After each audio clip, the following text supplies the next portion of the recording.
და ახლა ჩვენთან ერთად იმყოფება ნინო კალანდაძე, საგარეო საქმეთა მინისტრის ყოფილი მოადგილე და ჭავჭავაძის ცენტრის ერთ-ერთი დამფუძნებელი, მასთან უნდა გავაგრძელოთ საუბარი. მოგესალმებით, დიდი მადლობა, რომ ხართ ჩვენთან ერთად. უმძიმესი კვირა ჰქონდა უკრაინას და პუტინი, რომელიც თავისი სამხედრო წარმატებებით არ არის კმაყოფილი, რა თქმა უნდა, იური კამელჩუკიც იმას ამბობდა, რომ სწორედ ამიტომ ის ტერორისტულად იქცევა და ადამიანებს ხოცავს პირდაპირ, მაგრამ რეაქცია დასავლეთის რეაქცია რამდენად იყო თუნდაც ამჯერად ადეკვატური და ის დახმარება, რომლის გამოყოფაზეც არის ლაპარაკი ნატოს სამიტზე იქნება ამაზე საუბარი 80 მილიარდი დოლარი. თუ კი ეს იქნება გამოყოფილი, ამ შემთხვევაში შეიძლება ჩაითვალოს, რომ დასავლეთი რეაგირებს ადეკვატურად? შოთამშვიდობის ნათია, მივესალმები თქვენს მაყურებელს. მე ვფიქრობ, რომ უკრაინასთან მიმართებით მოცემულ ომთან მიმართებით, თუ ოდესმე ყოფილა დასავლეთი ადეკვატური, ალბათ ყველაზე მეტად ამ მოცემულობაშია, იმიტომ რომ ჩვენ სამწუხაროდ სხვა რეალობაც გვახსოვს, მათ შორის 2014 წელს, მაგრამ დღევანდელი გადმოსახედიდან იმის გათვალისწინებით, რომ უკრაინა ბოლო პერიოდში არ იყო ერთადერთი მიმდინარე ომი რეგიონსა და სამეზობლოში, იმის გათვალისწინებით, რომ საკმაოდ მწვავე გამოწვევების წინაშე აღმოჩნდა ევროპული დედაქალაქები, როგორც საშინაო პოლიტიკის, ისე საგარეო პოლიტიკის თვალსაზრისით, განსაკუთრებით მას შემდეგ, რაც თვისებრივად განსხვავებული მოცემულობა შეიქმნა ამერიკასა და ევროპის შორის ურთიერთობებში. ამ გადმოსახედიდან ალბათ მაინც უნდა ვთქვათ, რომ ადეკვატურია იმდენად, რამდენადაც განსაკუთრებით ევროპას და სურვილთა კოალიციას, როგორც სწორად ვამბობ ქართულად, მათ ძალიან კარგად აქვთ გაცნობიერებული თავად უკრაინის ომის ფაქტორი, უკრაინის მნიშვნელობა და ამ ომში უკრაინის გამარჯვების საკითხი, იმდენად, რამდენადაც ისინი დღევანდელი გადმოსახედიდან ამ ომს როგორც ევროპის წინააღმდეგ მიმართულ ომს უშუალო სამეზობლოში, საკუთარ კონტინენტზე და რაც თავარია ევროპული ღირებულებების წინააღმდეგ მიმართულ ომს განიხილავენ. ეს მოცემულობა ყოველთვის ასე არ იყო, ამან განაპირობა ის, რომ სრულიად განსხვავებული გაერთიანებული ძალებით მოქმედებს ახლა განსაკუთრებით ევროპის კავშირი და დიდი ბრიტანეთი. მაგრამ დასახევი აღარ აქვს არავის, არც უკრაინას, იმიტომ რომ ის კარგავს თავის სახელმწიფოებრიობას, ხო? და პუტინიც რომელმაც ქვეყანა ამ მდგომარეობაში ჩააგდო. არც დასავლეთში არც არაფერი არ მიუთითებს იმაზე, რომ ვინმე განიხილავს უკან დახევას კონკრეტულად უკრაინასთან მიმართებით.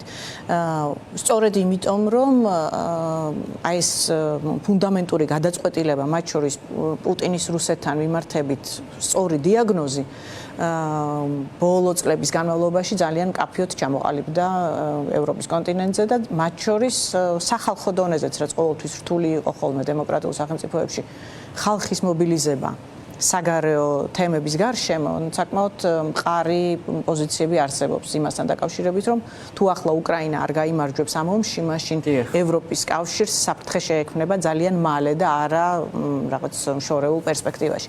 ეს ძალიან კარგად ესმით. უბრალოდ ისიც გასათვალისწინებელია, რომ მოცემულ მომენტში სამოქმედო რესურსები შეზღუდულია არა იმდენად ფინანსურად, არამედ უფრო ლოჯისტიკურად და იმის გათვალისწინებით, რომ მთელი ამ წლების განმავლობაში დასავლეთი თავის სამხედრო პოტენციალს, მათ შორის საბიუჯეტო რესურსს იმდენად არ იყენებდა, რამდენადაც მათ ამერიკის შეერთებული შტატების მხარდაჭერის თუ დახმარების თუ რაღაც ალტერნატიულ წყაროს იმედი ჰქონდათ. ეს მოცემულობა რადგან შეიცვალა გამომაფხიზლებელი მათთვის და ამის მიუხედავად დღეს არის ლაპარაკი უკვე, რომ შეიარაღება გაიზარდოს და ტრამპის მწვავე რეაქცია დაჭირდა იმას, რომ ევროპა გადასულიყო სწორედ ამ პრიორიტეტებს. ეს არ ვიცი რამდენად მწვავე რეაქციის გამოა, ეს ერთობლივი შეთანხმება იყო უბრალოდ დონალდ ტრამპის მმართველობის პირობებში, მეორევადიის მმართველობის პირობებში. ეს პოზიციები გადაიხედათ, რომ ეს იყო ერთობლივი შეთანხმება, რომ ევროპა ოდესღაც იყო დიდი სამხედრო ძალა, მაგრამ 45 წლის შემდეგ შეთანხმდა მსოფლიო იმაზე, რომ ევროპა თავის სამხედრო სიძლიერეზე ასე თუ ისე უარს იტყვის და ამის რაღაცნაირად გარანტი ხდებოდა ამერიკა. ეს არ იყო მხოლოდ ევროპის გადაწყვეტილება, ეს იყო მათ შორის ერთობლივი გადაწყვეტილება, კოალიციური გადაწყვეტილება, სადაც ამერიკის შეერთებული შტატების პოლიტიკა სწორედ ამისკენ იყო მიმართული, რომ შეიქმნებოდა ალიანსი, სადაც სიმძიმის ძალა ამ თვალსაზრისით სწორედ იქ გადავიდოდა. ახლა ეს სურათი შეცვლილია, მაგრამ ამ ცვლილებას ჭირდება ადაპტაცია და სწრაფი ადაპტაციის პროცესი არის შედარებით გართულებული, თუმცა 2008 წელი რადგან ახსენეთ, 2008 წელს საერთოდ ცნობიერებაც არ იყო ამ დონეზე. 2008 წლის ომი საერთოდ არ განიხილებოდა როგორც გლობალური ომი, არამედ განიხილებოდა რაღაც მიკრო რუსული ინტერესების მქონე რაღაც რეგიონული დატვირთვის საკითხი. უფრო მეტიც 2014 წლის ყირიმის ანექსიაც კი არ შეფასდა სათანადოდ იმისთვის, რომ ევროპის შიგნით ვთქვათ აი ეს ფუნდამენტური გადატვირთვა მომხდარიყო მათი სამხედრო პერსპექტივის და უსაფრთხოების ახლებური კონცეფციის.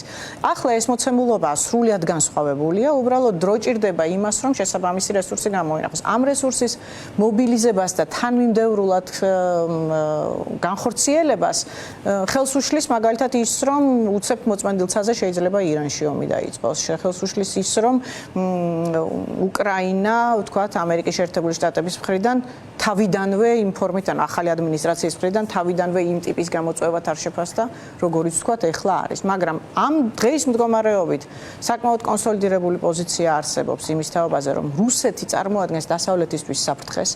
მათ შორის ამერიკის შეერთებული შტატებისთვის, ანუ რუსეთი განიხილება როგორც ფუნდამენტური და მყისიერი საფრთხე ჩინეთთან ერთად, მაგრამ ცალსახად საკმაოდ მნიშვნელოვნად. ასევე მიჩნეულია, რომ ამ ფორმით რუსეთი რაპორტს ეხლა ამერიკის შეერთებული შტატების პოზიცია და პოლიტიკა დღეის მდგომარეობით ამ ფორმით ვლინდება.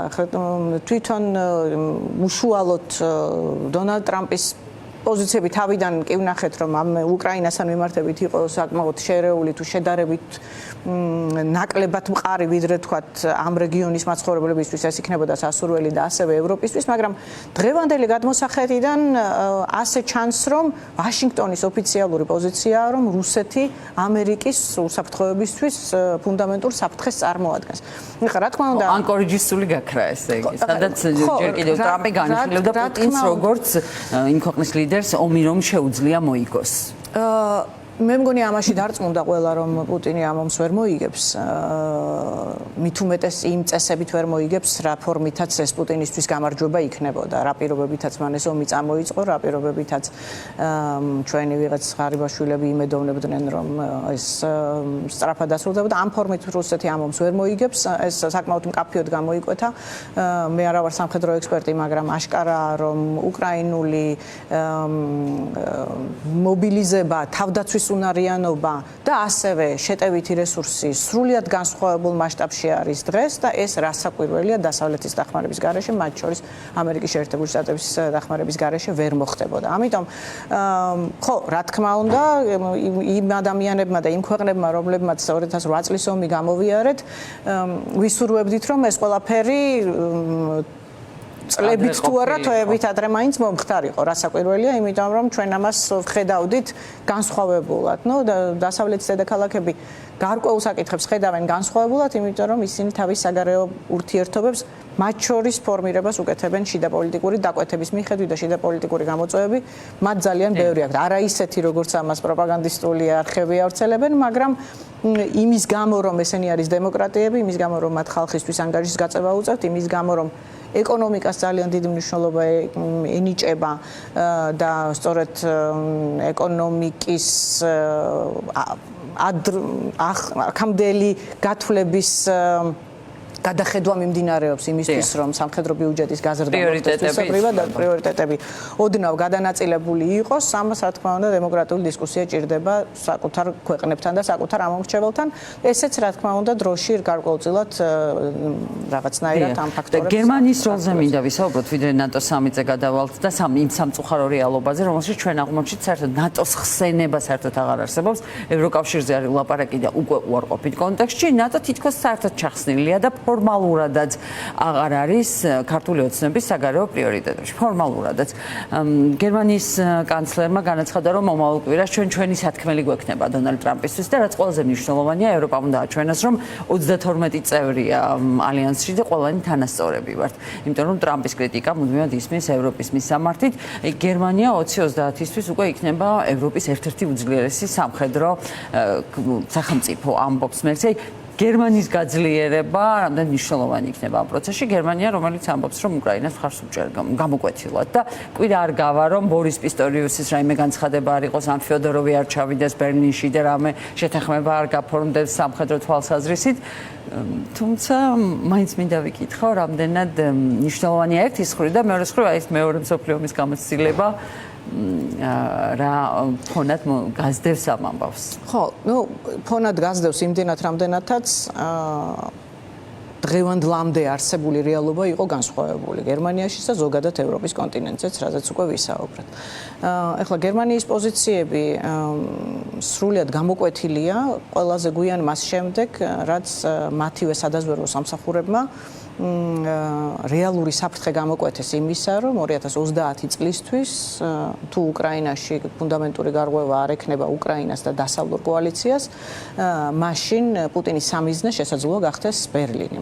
ეს 2 წლის წინ ანგარიში ძალიან მკაფიოდ აისახა და ეს მონაცემი არის ის მონაცემი, რომელზეც გერმანიის მთავრობამ იმუშავა, ყურადიღო და გადაწყვიტა, რომ ამისთვის უნდა მოემზადოს. შესაბამისად განიხილა უკრაინაში მიმდინარე ომი არა როგორც მოკავშირის წინააღმდეგ ომი, არა როგორც პერიფერიული ომი, რომელიც უბრალოდ ევროპის კონტინენტზე მიმდინარეობდა, არამედ როგორც უშუალოდ საკუთარი უსაფრთხოებისთვის გამოწვევა და ამისკენ მიმართა მთელი რესურსი, მიმართა საკმაოდ ეფექტურად ორი თვალსაზრისით. ერთი, რომ საკუთარი ბიუჯეტის გადახედვა მიმდინარეობს და გაზრდა მიმდინარეობს ძალიან ეფექტურად და თავის სამხედრო პოტენციალის ამაღლება მიმდინარეობს, ამავდროულად უკრაინის ძალიან ეფექტური მხარდაჭერა გერმანიის უშუალო მონაწილეობით. გერმანიას წამყვანი და საკმაოდ მკაცრი პოზიციები ჰქონდა ვაშინგტონთან მოლაპარაკებისა სამსაკითხში, წამყვანი პოზიციები ჰქონდა საფრანგეთთან და ბრიტანეთთან ერთად ევროპის შიგნით და ევროკავშირის შიგნით კოალიციურ მოლაპარაკებებში და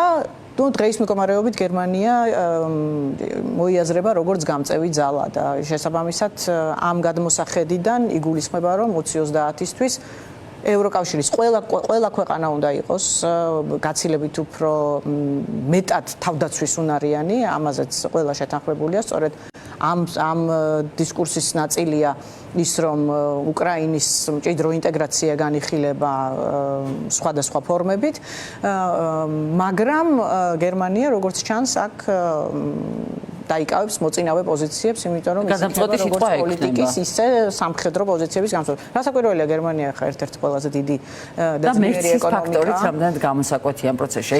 მერკელი რომ ყოფილიყო, მე ნახეთ შოლცი, რომელსაც ასევე უკვე სრულად განსხვავებული პოზიცია ჰქონდა მერკელისგან, თუმცა საკმარისი უკრაინისთვის ეს არ იყო და ბოლოს მივედით მერცამდე მერკელის პარტიიდან არის ისიც და გარკვეული წინააღმდეგობაც ჰქონდათ ამ თემაზე. ჩვენ კარგად ვიცით ანგელა მერკელსა და ფრიდრიხ მერცს. თუმცა კი, ანგელა მერკელის პოლიტიკა რუსეთთან მიმართებით, ენერგოდივერსიფიცირების პოლიტიკასთან მიმართებით, ჩვენს რეგიონთან მიმართებით, მისივე პარტიის შიგნით საკმაოდ მკაცრი კრიტიკის საფუძველი გახდა.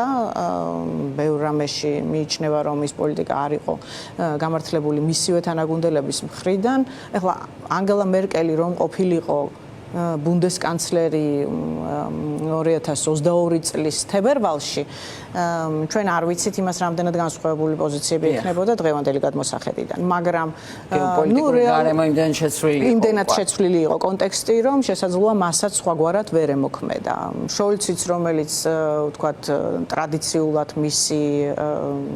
მისი პარტიის პოლიტიკიდან თუ საგარეო პოლიტიკიდან გამომდინარე, ასევე რაღაც ფორმით გერჰარდ შროდერის გაგრძელებათ უნდა მოაზრებულიყო, ძალიან მკაფიო პოზიცია დაიკავა, უბრალოდ მას შიდა პოლიტიკურად ის სიმყარე არ ქონდა, რომელიც საჭირო იქნებოდა იმისთვის, რომ თქვათ რადიკალური პოზიციები ხო გამოევლინა. მერცთან მიმართებითაც საკმაოდ მყიფეა შიდა პოლიტიკური საკითხები, ეს არ იყო თქვათ ასეთ რაღაც ფართე მხარდაჭერის კანდიდატი, უბრალოდ საგარეო პოლიტიკის თვალსაზრისით ის საკმაოდ მყარ ღერძიანი პოლიტიკოსი გამოდგა, რომელმაც ძალიან ძალიან ესეთი წამყვანი პოზიციები აჩვენა. ჩვენ არ ვიცით ეს შიგნით რამდენად დაუფასდება, მაგრამ დღეს მდგომარეობით ვინაიდან ნომერ პირველ ამოცანას წარმოადგენს, რომ რუსეთი ამ ფორმით როგორც ის არის დასუსტდეს, გაიმარჯვოს უკრაინამ და შესაბამისად გაიმარჯვოს დასავლეთმა, ამაში მას ძალიან დიდი როლი მიუძღვის. კი, და უნდა აღვნიშნოთ ისიც, რომ ვინაიდან თქვენ ენერგოდივერსიფიცირება ახსენეთ, მერცი იყო ის პოლიტიკოსი, რომელმაც თქვა, რომ მწვანე ენერგეტიკა კი სასურველია, მაგრამ სტრატეგიულად ამით ზარალდება და უფრო მეტად დამოკიდებული ხდებოდა მერე გერმანიაც და ევროპაც რუსეთზე და ეს იყო ერთგვარი შეცდომა მაშინ იმ პოლიტიკის და ყველაფერი გაანადგურეს და მოსპეს, რაც მათ ენერგოდამოუკიდებლობას საფუძველს უქმნიდა და მყარნიადაგს, ხო? მხოლოდ ალტერნატიული პოლიტიკა, მხოლოდ ალტერნატიული რესურსების გამო არა, არამედ მათ შორის იმის გამო, რომ ჩემი გადმოსახედიდან ფუნდამენტურად არასწორი გადაწყვეტილებები იქნა მიღებული, როდესაც მაგალითად South Stream-ი ჩანაცვლა Nord Stream-ით, როდესაც ნაბუკოს პროექტი საერთოდ არ განხორციელდა და ეს ნიშნები და მათ შორის მოსკოვის სტრატეგიული დამოკიდებულება ენერგომატარებლებთან და რეგიონში დივერსიფიცირების პოლიტიკასთან მიმართებით ძალიან მკაფიო იყო. ის არასდროს საიდუმლო არ ყოფილა, რატომ ჭირდებოდა რუსეთს რეგიონი და რა ინტერესი ჰქონდა მას კონკრეტულად შუადერეფანთან მიმართებით. ამიტომ ეს პოზიციები ბერლინისთვის ცნობილი იყო მათ შორის ჩვენი მხრიდანაც, რომლებიც როგორც მოკავშირეები თავს ვალდებულად ვთვლიდით, რომ ამ საფრთხეებზე გვესაუბრა ძალიან აქტიურად და მოხდა ამის უგულებელყოფა, იმიტომ რომ გადაიწონა რუსეთის მიმართ ამ ერთგვარი ჩართულობის პოლიტიკის სასარგებლოდ გადაიწონა პოზიციები. თავის დროზე ჯერ კიდევ დაიწყო, მათ შორის ენერგეტიკული თვალსაზრისით, ჯერ კიდევ თავის დროზე, როდესაც საუბარი იყო ამ ეგრეთ წოდებულ Wandel durch Handel, ანუ ვაჭრობის შედეგად რუსეთის დაახლოვება, მერე იყო იგივე რისეტი, რომელიც ასევე გულისხმობდა გადატვირთვის პოლიტიკას, იმიტომ რომ რუსეთის ეგრეთ წოდებული engagement-ი უნდა მომხდარიყო დასავლურ პოლიტიკაში, იყო საუბრები იმაზე, რომ რუსეთი შესაძლოა ნატოს წევრი გახდეს. ეს იყო ფუნდამენტურად არასწორ დაშვებებზე დაფუძნებული პოლიტიკა, რომელმაც მიგვიყვანა სადამდეც მიგვიყვანა. სწორი გადაწყვეტილება დაუბრუნდა დასავლეთს და რაც თორე შეერთებულ შტატებსაც და გერმანიაზე ვლაპარაკობთ, სამი ალბათ მნიშვნელოვანი იქნება საფრანგეთის პოზიცია, როგორც ერთ-ერთი მთავარი სამხედრო ძლიერების მქონე ქვეყანა თავისი ატომური იარაღით და რეგულარული ჯარით, მაგრამ ახლა მე მინდა გადავიდეთ საქართველოს თემაზე, როდესაც სრულიად გამორიცხვა ხდება ნატოს პლატფორმის, ნატო, რომელიც არის ყველაზე დიდი სამხედრო ალიანსი და უსაფრთხოების გარანტია ამ ეტაპზე საქართველოსთვის და ნატო რომ არ ყოფილიყო სწორედ ასეთი უსაფრთხოების ქოლგა, ფინეთი და შვედეთი ხომ ამ გადაწყვეტილებებს არ მიიღებდნენ რუსეთის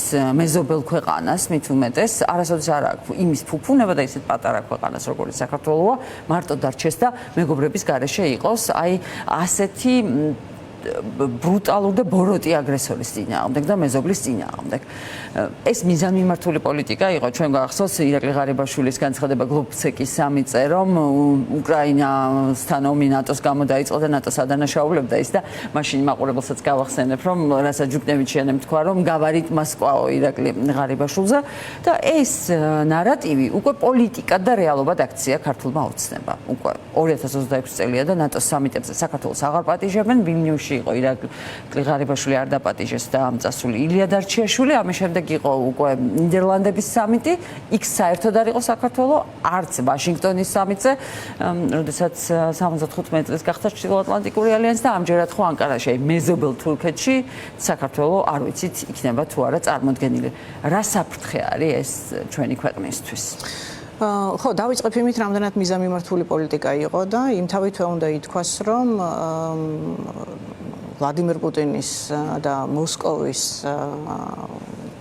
უკმაყოფილება თუ მუქარის საფუძველი თუ მისი შემდგომი აგრესიული ქმედებების საფუძველს წარმოადგენდა სწორედ ის, რომ დასავლეთი და ევროატლანტიკური სივრცე არ უნდა გაფართოებულიყო იმ რეგიონში, რომელსაც ის მიიჩნევდა მისთვის სტრატეგიულად მნიშვნელოვნად, არა იმიტომ, რომ იმას ამ რეგიონის განვითარება ადარდებდა, არამედ იმიტომ, რომ ის ამ რეგიონს განიხილავს როგორც თავისი ბუნებრივი რესურსებისთვის და თავისი ძალაუფლების შენარჩუნებისთვის სასარგებლო გეოგრაფიულ ერთეულად. ამიტომ 2007 წელს, როდესაც ჩვენ ცნობილი გამოსვლა მოვისმინეთ მიუნხენის კონფერენციაზე, უსაფრთხოების კონფერენციაზე, რუსეთის წარმომადგენლებს იქ ძალიან მკაფიოდ ითქვა, რომ რუსეთი არ არ დაუშვებდა ნატოს გაფართოებას რეგიონში და იტესტებოდა სწორედ ის, რამდენად დასავლეთი შეძლებდა, რომ ამას წინ აღდგომოდა. შესაბამისად, მოსკოვის დაკვეთა იყო იმ თავითვე, რომ არც უკრაინა და არც საქართველო ნატოს წევრი ქვეყნები არ უნდა გამხდარიყვნენ. ღრმად ვარ დარწმუნებული იმაში, რომ 2008 წლის ომი განაპირობა სწორედ იმან, რომ მაშინ დელმა დასავლურმა კოალიციამ სისუსტე გამოავლინა და საქართველოს და უკრაინას არ მიანიჭა ეგრეთ წოდებული membership action plan-ი, ანუ მაპი იმისთვის, რომ შემდეგ ეტაპზე გადაეყვანა და ამით პოლიტიკური დეკლარირება მოეხდინა ამ ქვეყნების სამომავლო ინტეგრაციის და არც ის ყოფილა დაფარული ფაქტი, რომ უბრალოდ ღარიბაშვილმა ეს პირიქით თქვა, არც ის ყოფილა დაფარული ფაქტი, რომ რუსეთი უკრაინაში შეიჭრა, სწორედ იმიტომ, რომ იქ ძალიან გააქტიურებული იყო ევროინტეგრაციის და ევროატლანტიკური ინტეგრაციის საკითხები და ძალიან სწრაფ რაღაც წარმატების დინამიკის გზაზე იდგა უკრაინა იმ მომენტისთვის და ეს მოსკოვს არასდროს დაუმალავს. შესაბამისად, ის რაც საქართველოში ხდება, არის პირდაპირ მოსკოვის დაკვეთა, რომ საქართველო არ უნდა იყოს ევროკავშირის წევრი, იმიტომ რომ ევროკავშირი ამავდროულად როგორც ეკონომიკური და მათ შორის სამომავლოდ სამხედრო პოტენციალის მქონე გაერთიანება მინიმუმ ისეთივე საფრთხეს წარმოადგენს, თუ მეც არავი, როგორც შესაძლოა ნატო წარმოადგენდეს რუსეთისთვის ამ შემთხვევაში და ამიტომ საქართველოს მხრიდან ევროკავშირზე უარის თქმა და ნატოში გაწევრიანების საკითხი საერთოდ დღის წესრიგიდან მოხსნა ორივე მხრიდან არის პირდაპირ მოსკოვის დაკვეთა. სარკისებურად დამოუკიდებელი საქართველოს საგარეო ვექტორი სწორედ ამ სტრატეგიული და პრაგმატული პოზიციებიდან ჩამოყალიბდა, სწორედ იმიტომ, რომ როგორც თქვენ თქვით, საქართველოს ამ გეოპოლიტიკურად დატვირთულ რეგიონში პატარა ქვეყანას, რომელსაც არ აქვს არც ნეიტრალიტეტის ფუფუნება და არც არ აქვს საკუთარი თავის ეკონომიკურად თუ სამხედრო თვალსაზრისით დამოუკიდებლად დაცვის შესაძლებლობა, მის პრინციპულ და სტრატეგიულ და პრაგმატულ პოლიტიკას წარმოადგენს, რომ მისი საგარეო ვექტორი იყოს დაფუძნებული ალიანსის, ანუ სამეკავშირეო პოლიტიკაზე და ეს სამეკავშირეო პოლიტიკა მიმდინარეობდეს იმ სახელმწიფოებთან, რომლებიც ღირებულებით თანხმედრაში იმყოფებიან ჩვენ ქვეყანასთან, ანუ იმ ქვეყნებთან, რომლებსაც თავისთვის ღირებულებად მიაჩნიათ დემოკრატიული მშვიდობის შენარჩუნება და ჩვენთვისაც ეს ამოსავალი წერტილი იქნებოდა, რომ მათთან ერთობლივად ჩვენი ქვეყნის სახელმწიფოებრივი უსაფრთხოება, დამოუკიდებლობა, ტერიტორიული მთლიანობა დაგვეცვა. სამწუხაროდ სადვართ ახლა აღარავინ აღარ იცის მულტივექტორული საგარეო პოლიტიკა აქვს თუ რა პოლიტიკას ვერ დაარქმევ სახელს იმას რაც არის რა საგარეო პრიორიტეტები. მულტივექტორული პოლიტიკა არ არსებობს, შეიძლება არსებობდეს ეკონომიკური თვალსაზრისით, ან დივერსიფიცირებული ეკონომიკური პოლიტიკა შესაძლოა საქართველოს ტიპის სახელმწიფოს ჰქონდეს, მაგრამ სახელმწიფოს რომლის ტერიტორიები არის ოკუპირებული, მას ყავს გამოკვეთილი მტერი სახელმწიფო, რომლის სტრატეგიულ მიზნებში შედის ამ ქვეყნის ოკუპაცია და მისი დესუვერენიზაცია, შეუძლებელია იმ სახელმწიფომ შეძლოს მულტივექტორული პოლიტიკის წარმოება ძლიერი სამხედრო და ეკონომიკური მოკავშირეების გარეშე. და ამ ფონზე, როდესაც ახლა უკრაინა და მოლდოვა მოლაპარაკებების კიდევ ერთ კლასტერს გახსნიან 14 ივლისს ევროკავშირთან, ჩვენი ჩამორჩენა და დისტანცია თანდათან იზრდება ასოცირების ტრიოს ქვეყნებთან. აი რა შემთხვევაში შეძლებს საქართველო აი ყველაზე პოზიტიურ სცენარში დაეწიოს ამ ვითარებას, აი თუნდაც შეიცვალოს 2028-ში ვთქვათ ხელისუფლება. აი ამ შემთხვევაშიც ეს პოზიტიური დღის წესრიგი შეიძლება დადგეს ქვეყნისთვის და 2030-ისთვის ვიყოთ მათთან ახლო, სწორედ დღეს სადაც ვართ კი ვხვდებით. ამ ვითარებაში თუ რამე შეიძლება რომ დადებითად გავმარტოთ, არის ის, რომ საქართველოს ევროინტეგრაციას ერთადერთი ხელშემშლელი ფაქტორი ყავს ქართული ოცნება ბორის ივანიშვილი. სხვა მოცემის არ არის ჩემი შეფასება, ეს არის სხვადასხვა რეზოლუციებში და დეკლარაციებში ასახული მოცემულობა, რომ არა რუსი ოლიგარქი, რომელიც საქართველოს სახელმწიფო ინტერესების ხარჯზე სხვა ტიპის პოლიტიკას აწარმოებს, ვიდრე სახელმწიფო ინტერესებში შევიდოდა, მაშინ ყველაფერი დაუბრუნდებოდა იმ პირვანდელ ნიშნულს, სადაც საქართველო იდგა მყარად ევროინტეგრაციის გზაზე. ამიტომ კი თეორიული კითხვა თუ არის, რომ იმ შემთხვევაში თუ აქ რეჟიმი იცვლება, შეძლებს თუ არა საქართველოს სწრაფად დაუბრუნდეს განვითარების გზას, კი, შეძლებს. რა თქმა უნდა, პოლიტიკური დისკურსი იქნება დამოკიდებული იქნება იმაზე, ვინ იქნება ქვეყნის სათავეში, მაგრამ თუ ფუნდამენტურად პროდასავლური ძალები იქნებიან პოლიტიკური ნების პირობებში, მაშინ ავტომატურად შეიცვლება მოცემულობა. ხა რამდენად მაღალია ალბათობა იმისა, რომ 2028-ში ივანიშვილის რეჟიმი შეიცვალოს, იმ პირობებში, რა პირობებში ჩვენ გვიწევს არსებობა, სხვა თემის საგანი შეიძლება. გასაგებია. ძალიან დიდი მადლობა ნინო, მე მგონი საინტერესო დისკუსია გამოგვივიდა.